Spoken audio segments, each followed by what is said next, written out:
Okay. It's on.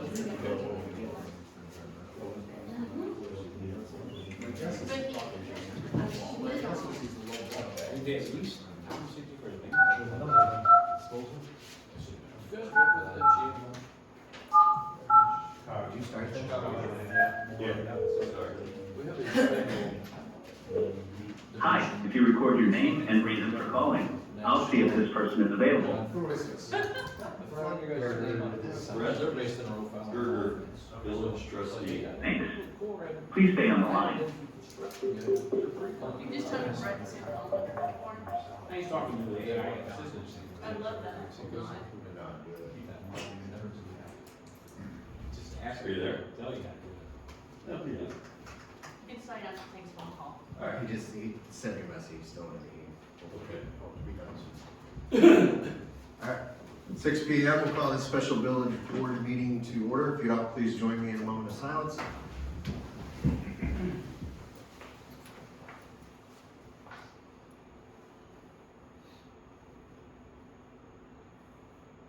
And a pledge of allegiance.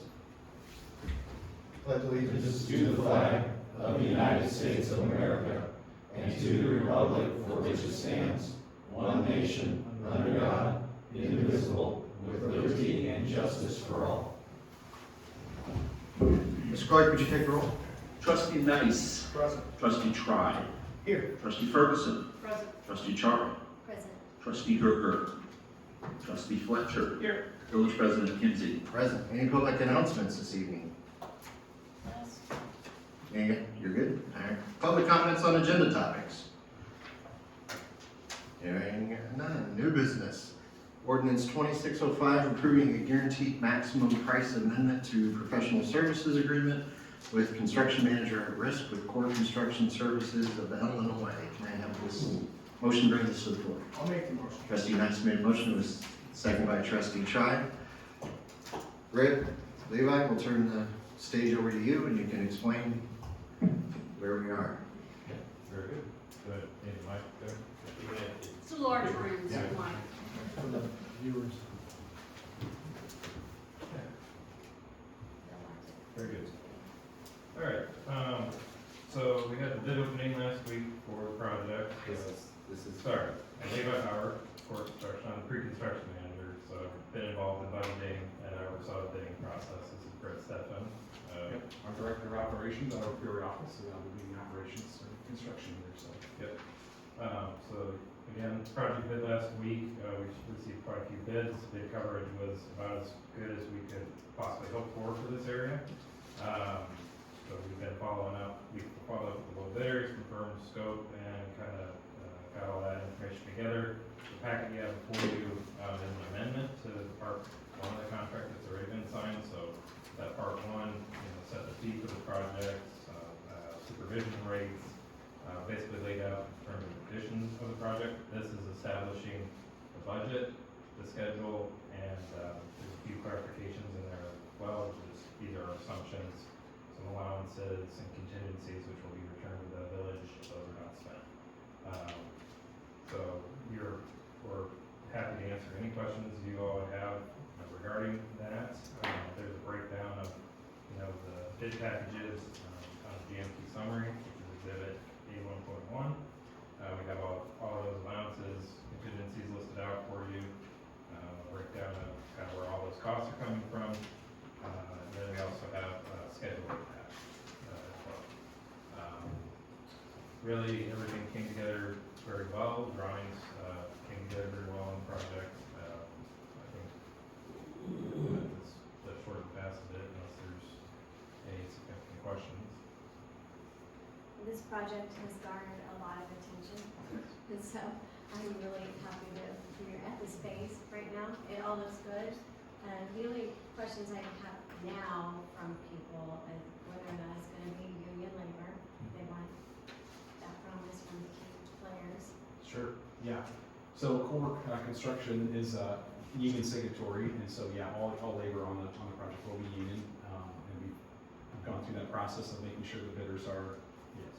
And there's also apprenticeship goals for this project. 10% of all the labor has to be performed by union apprentices as a part of any firm that's involved in this project is going to be union. And then, I can see it printed in here, but how many local companies are working on this project? I don't have a Say total the number. Yeah, off the top of my head.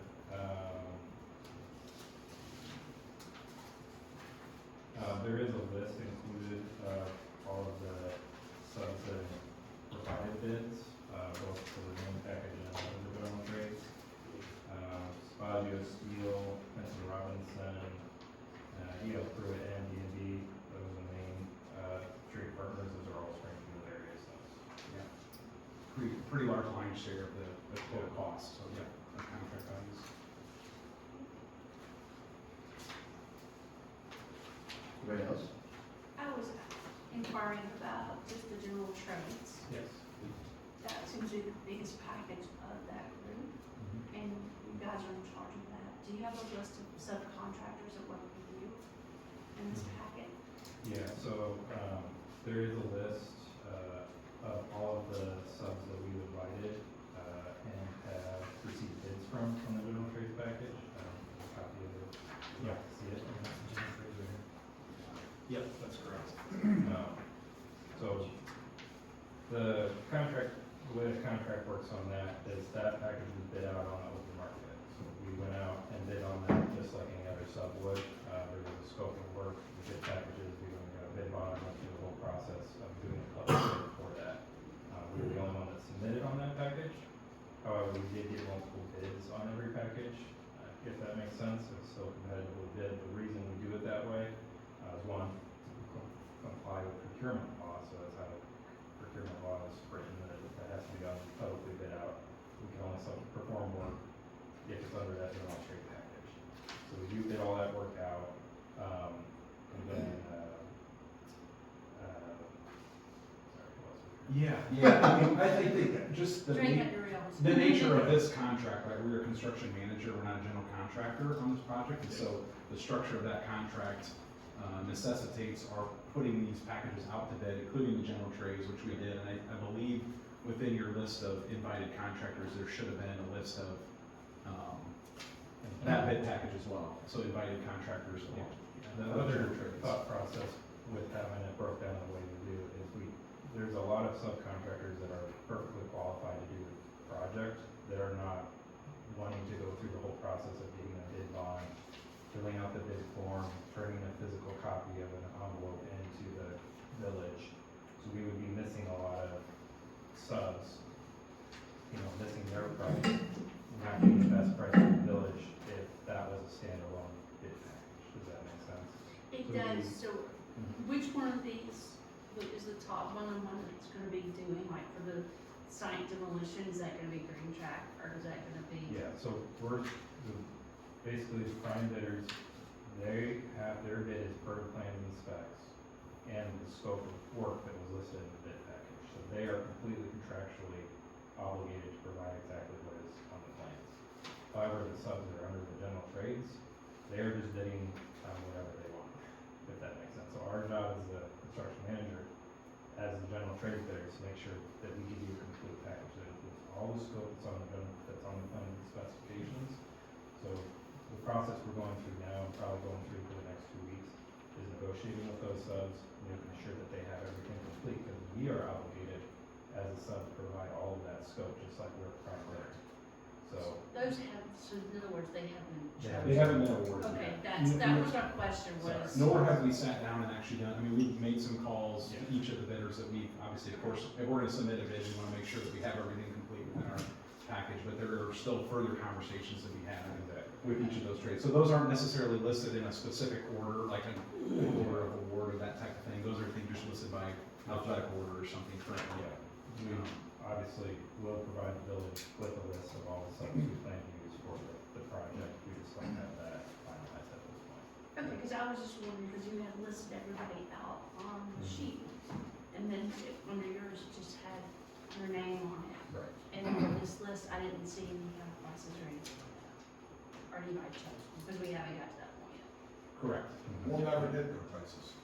But You understand? No, but Cora gave us a I price do point. understand everything. I know that Core's over it, and then Core says that they're gonna charge us 0.7, Correct. and then they're gonna pay the subcontractors. I was just wondering who their subcontractors were.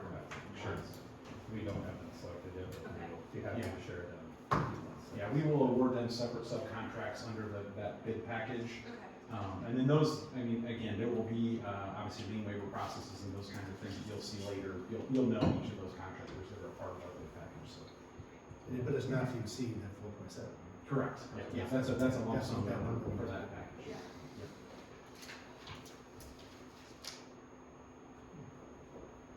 Nothing, John?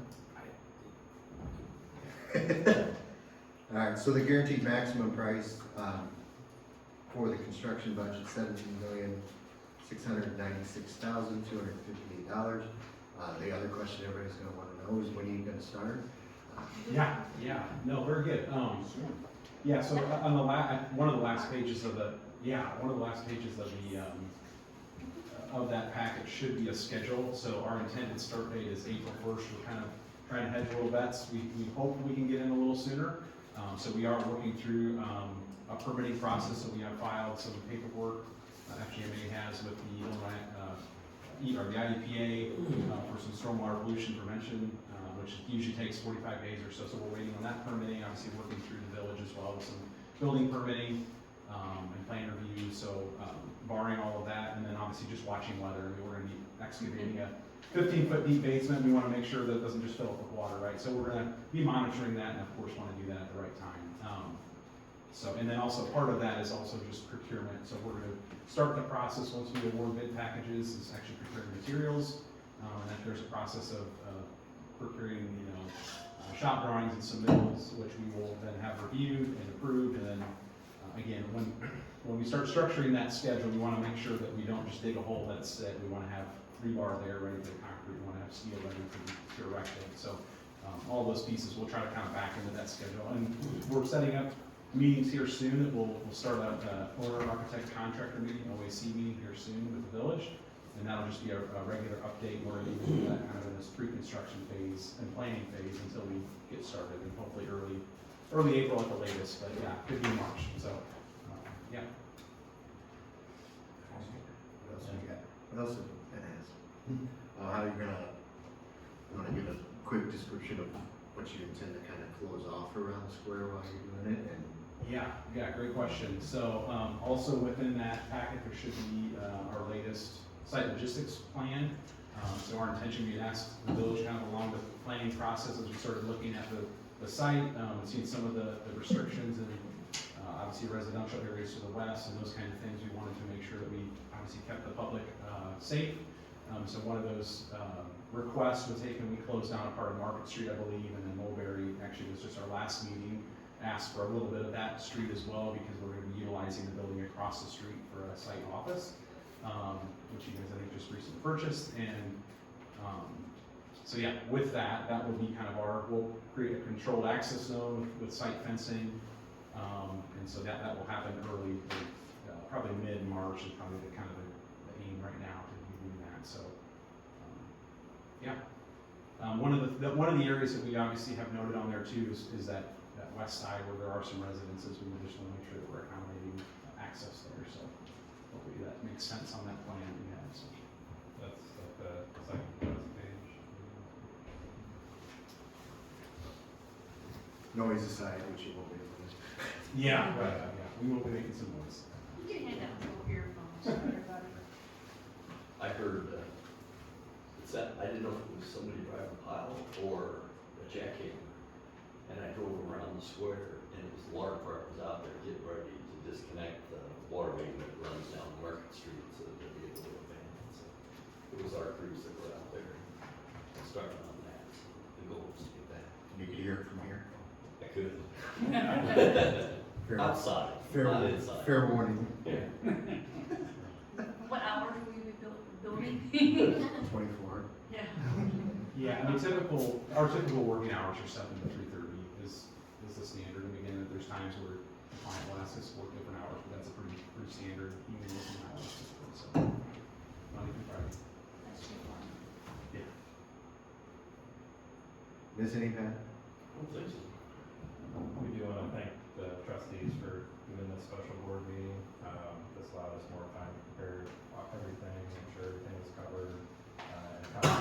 schedule, which was really a great move. We, like I said, got as good coverage with some bids as we could hope for, and part of that is having this extra week. So just thank you all. I know this is not, wasn't probably planned initially, so I appreciate you accommodating that. Well, ready to get started. Excited. All right, no This is further, very thorough. no further questions? Mr. Clerk, would you take the roll? Trustee Charo. Yes. Trustee Ferguson. Yes. Trustee Fletcher. Yes. Trustee Nice. Yes. Trustee Tribe. Yes. All right. Are there any other public comments on any village business? Next village board meeting is 6 p.m. on February 24th. No executive session tonight, so I'll take a motion to adjourn. Trustee Fletcher's made a motion. Second. Trustee Knight. All in favor? Aye. Meeting is adjourned. Thank you, gentlemen. Appreciate it. That was